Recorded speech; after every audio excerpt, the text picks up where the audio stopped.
Morning, guys. Today I'm going to do a video. I actually planned on doing this, and I guess it's pronounced Folly of Photography's having a subscriber contest, and I figured I would put this in. I was planning on doing a video on my med kit anyway. First of all, for those of you guys that haven't been to her channel, which I assume there's one or two people out there left that haven't, you really need to stop by. She has some great ideas and reviews, and I'd like to direct this towards her. I've actually at one point pulled a couple of your videos off the net, and I use your breakdown on concealed carry methods for women in my concealed carry class. During one of the breaks, I invite all the girls to watch it, and I give them all a link to your channel. Because obviously you've thought about carrying weapon systems a little bit different than I have, being I'm a man and you're a woman. You're more than welcome to come out anytime you want and participate live in a concealed carry class. I'd love to have you. You've put a lot of time and a lot of effort and thought into it, and one of the things I've always taught my concealed carry girls is you need to on-the-body carry. You don't put your gun in a purse. And I've just never been able to articulate that to a woman in the way that you can, and I think you're doing some great work. But I'm going to talk about my med kits a little bit today, and I had every intention of doing a med kit video at one point, so this just kind of got me jump started. This is my pack that I carry everywhere I go. It's always in my car, it's always somewhere, and this is just a little first aid kit that I carry in that pack. Inside there I have just a small variety of stuff. I carry sewing needles, which can be not only used to sew clothing but sew up wounds. I carry chapstick because if you are put in a situation out in the extreme heat or extreme cold, chapstick's always a great thing to have. When you're miserable and your lips are hurting or something else is just really bugging you, it's hard to stay focused and it's hard to keep your mindset on. Because mindset is everything. If you get under the mindset that you're going to die, you're probably going to die. I carry a lighter. A couple of different reasons to carry a lighter. One, to sterilize your needles. That's kind of the primary reason. Primary reason. I've shrink wrapped that with a vacuum sealer, so if it ever does get wet in the bag, it's not really an issue. I carry super glue, and I kind of get the super glue question a lot. Super glue is a great way to seal a wound. As a matter of fact, for my law enforcement days, I was sitting having a conversation with the doctor, and in that conversation, hospitals have started going to a wound sealing solvent, wound sealing glue, and according to the doctor, it's the exact same chemical makeup as crazy glue. It's got a space blanket in it to treat shock. My basic idea that I would ever use this med kit quick, fast, in a hurry would be coming up on a car accident. Being that it's just always in the car with me. This is not my go out in the woods and survive forever kit. I've got a couple of non-stick bandages, and there's other things in this bag that are going to lend to this. I've already critiqued some of the abilities that you can have to make a band-aid, essentially a band-aid out of 550 cord. The absorbent qualities of 550 cord is great. And I typically, when I leave the house, I'm always wearing a 550 cord bracelet, or have, in this pack here, I have a, I'm not sure what pocket it's in. I always carry, that's 100-foot of coiled up 550 cord. I can make splints, I can make tourniquets, I can make just about anything I need to make. I can even make a stretcher out of this, along with the tarp that I have buried back here, if I really need to. And then I carry bare aspirin. Now I do carry the Heart Wonder Drug version, And the reason for that is this was the one time I've actually used this first aid kit. Is we were in a restaurant, and you know, guy sat back clutching his chest, was under the impression he was having a heart attack. Ran out to my kit, grabbed some Bear aspirin, popped it, and you know, made him eat it. Never actually heard at the end of the day if that had anything to do with saving his life, or if it did save his life. I don't know the answer to that question. But this kit always is with me.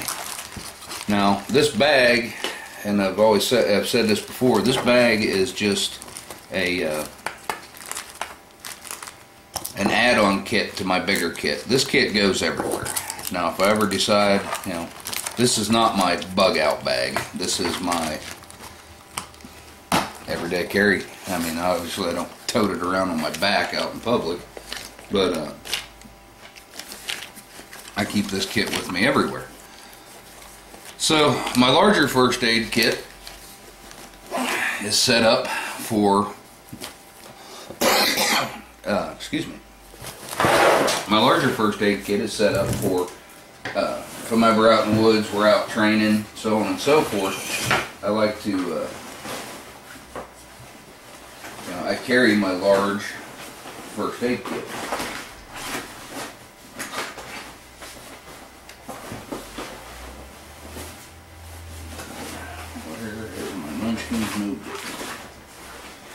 My boys and I were just reconfiguring our bags a little bit, getting ready for summer as opposed to winter, and not exactly sure where they hit it from.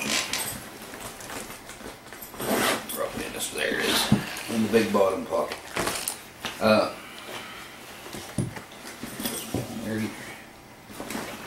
In my bigger bag, which is pretty hard to see, now you can see it. It's full-size Ranger salt pack. There I keep this. This is kind of a handy little first aid kit. It says on the front, be smart, get prepared. I honestly could not tell you where I got this kit at. Had it forever. It's got a hook on it, which makes it handy. It can be hung up and hung from a tree limb or whatever if you need to work out of it. In this I carry more gauze pads. There's tongue depressors in there which could be used for finger splints. I keep Bactine, anti-itch cream, and triple antibiotic ointments. There's smelling salts in here. What else? More smelling salt type solutions. In here, yet another lighter. Keep ibuprofen, because if you were in the Army, you know that ibuprofen is the key to survival. You know, hey doc, I lost my arm. Here's some ibuprofen. You'll be fine.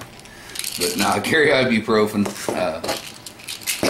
waterproof tape, some little scissor things, a couple different pairs of tweezers, plastic and metal, another little pair of scissors. There is a scalpel in there. I am not a field surgeon, nor do I claim to be. It came with one. It's in there. I'm not even going to pull it out because of the way it is. Instant ice pack, some more gauze pads, emergency purified drinking water. These, and I can't remember where I got these. I've got about 20 of them, and I keep them in there.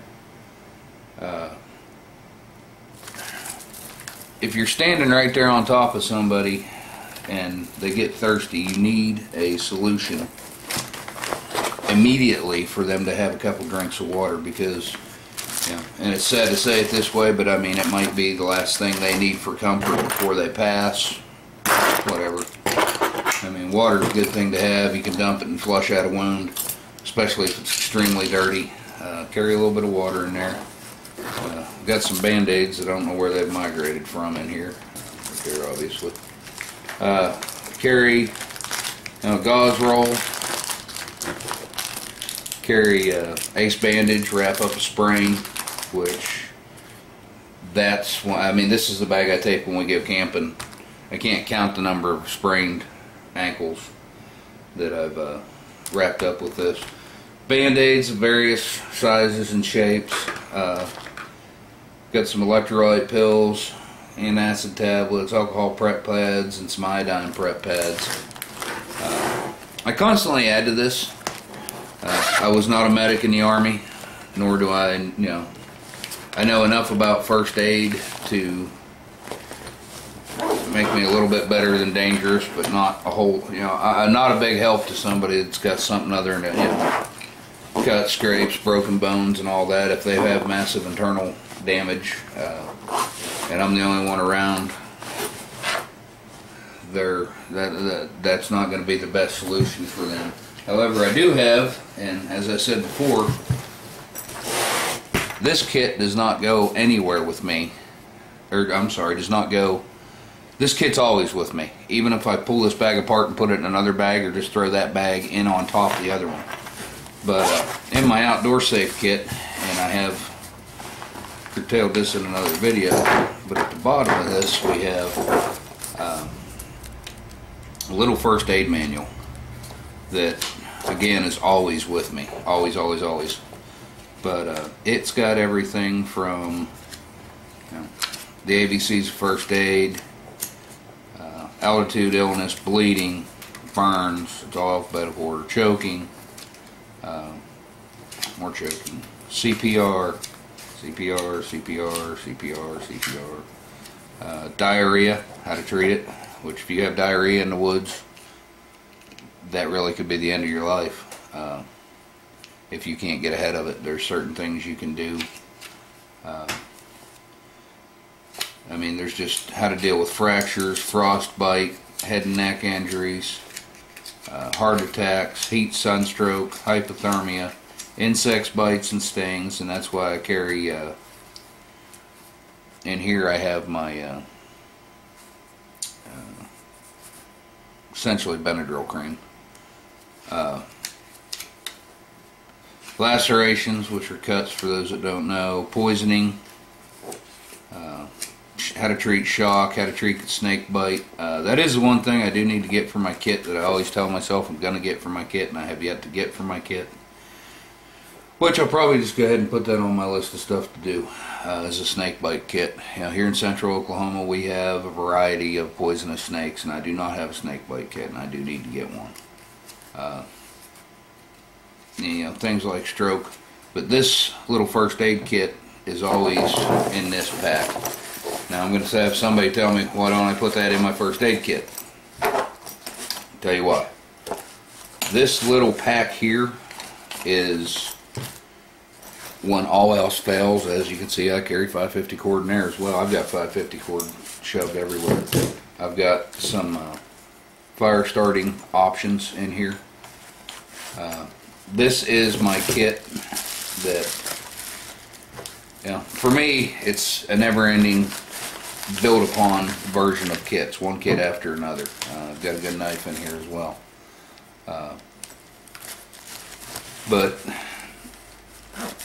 So it's an ever building kit. But the beauty of this is, with me, is, if I'm in a position where I've got to just whatever I can get on my belt and go, I can't see a reason that I would drop my pack. But if we always saw what was going to happen to us, we we would prepare for it, and we'd just bring exactly what we need to bring that day. If I could see into the future and know, well, hey, tomorrow I'm going to be in a rollover car accident, and one guy's going to have a compound fracture, and the other guy's going to have a hand wound, and if I knew all that, that would be very easy to prepare for it. But I don't know that. So as each one of my kits progress from my everyday carry it in the trunk of the car, in the back seat of the truck, or wherever I carry it, to, hey, we're headed to the woods and we're going to be there for, I take my woods pack with me anywhere I go. I call it my bushcraft pack. And that would be fine. And then I have my true, my bug out is not a bug out bag. My bug out is a bug out trailer. I keep a lot of stuff packed in that trailer in the garage. I will finish packing. I can finish packing it in a matter of hours, hook onto my truck, and we're going to disappear to where I intend to disappear if, you know, anything ever goes drastically wrong. So for me, there is different levels. Obviously, you can't ever carry it all. You know, I would take everything, including the kitchen sink, if I had the ability, but I don't. So the moral of the story is you should always have some kind of solution. You can't carry everything all the time, otherwise you would be toting my trailer around all the time. But what you can do is have a little bit of, you know, self-awareness of what's going on. Most first aid, you can find a field expedient answer to it. I don't carry Band-Aids in my everyday kit because I have enough 550 cord in that bag that I can stop virtually any cut from bleeding. Now you cut your arm off, you're probably a little bit over my skill level, but I'm going to still try. I'm going to build a tourniquet for it or whatever I've got to build, and 550 cord makes a phenomenal tourniquet. But there's always other answers. You're always wearing clothing that you can use for bandage. I mean, there's so many other answers to first aid, and I am not as schooled on it as I need to be. I don't think anybody's really as schooled on it as they need to be. I mean, I have a basic understanding of first aid. I took first aid in law enforcement. I took it in the military. I took it in the Boy Scouts. So I do have a basic understanding of first aid, and I'm probably a little bit better to have around than you know, either nobody or somebody that doesn't know what they're doing. But I don't claim to be a medic. I don't claim to be a doctor. I don't claim to be any of that stuff. The big thing you need to know is what your limitations are. Don't attempt things like this. In this pack here, there's a scalpel. I never have any intentions of trying to cut somebody open because I'm not a field surgeon, and don't really think I'm ever going to be a field surgeon. It came with the kit. I left it in there because I really think that it'll probably have an application someday that I'll need. Honestly, it's probably not going to be any better a solution than a pocket knife. Other than it's currently in a sterile wrapper thing, little break case that you got to break to get it out. So, like I said, be prepared. That's my video response. Young lady, I think you're doing an awesome job. Like I said, you're cordially invited anytime you show up and come through Oklahoma. I would happily love to let you speak at a concealed carry class to the girls, because you really know, you've really put a lot of thought and time into carry. I think you're doing a great job, and I enjoy watching your channel. So there's my video response to you on my first aid kit. Have a good day.